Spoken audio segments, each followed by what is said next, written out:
നമസ്കാരം, സിറ്റി ന്യൂസിലേക്ക് സ്വാഗതം. വൈദ്യുതി ചാർജ് വർധനവ് പിൻവലിക്കണമെന്നാവശ്യപ്പെട്ടുകൊണ്ട് കേരള വ്യാപാരി വ്യവസായി ഏകോപന സമിതി സംസ്ഥാന വ്യാപകമായി നടത്തുന്ന പന്തംകുളത്തി പ്രകടനം കണ്ണൂർ മണ്ഡലം കമ്മിറ്റിയുടെ ആഭിമുഖ്യത്തിൽ പന്തംകുളത്തി പ്രകടനം നടത്തി. പ്രസ് ക്ലബ്ബ് റോഡിൽ നിന്ന് തുടങ്ങിയ പ്രകടനം നഗരം ചുറ്റി പഴയ ബസ് സ്റ്റാൻഡിൽ അവസാനിപ്പിച്ചു. ഏകോപന സമിതി ജില്ലാ വൈസ് പ്രസിഡന്റ് രാജൻ തിയറത്ത് ഉദ്ഘാടനം ചെയ്തു. മണ്ഡലം പ്രസിഡന്റ് KV സലീം അധ്യക്ഷത വഹിച്ചു.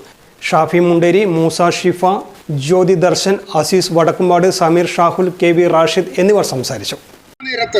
ഇതുപോലെ പന്തം കൊളുത്തി പ്രകടനങ്ങൾ നടന്നുകൊണ്ടിരിക്കുകയാണ്. ആയിരക്കണക്കിന് പ്രകടനങ്ങൾ ഇതേ സമയം നടന്നുകൊണ്ടിരിക്കുകയാണ്.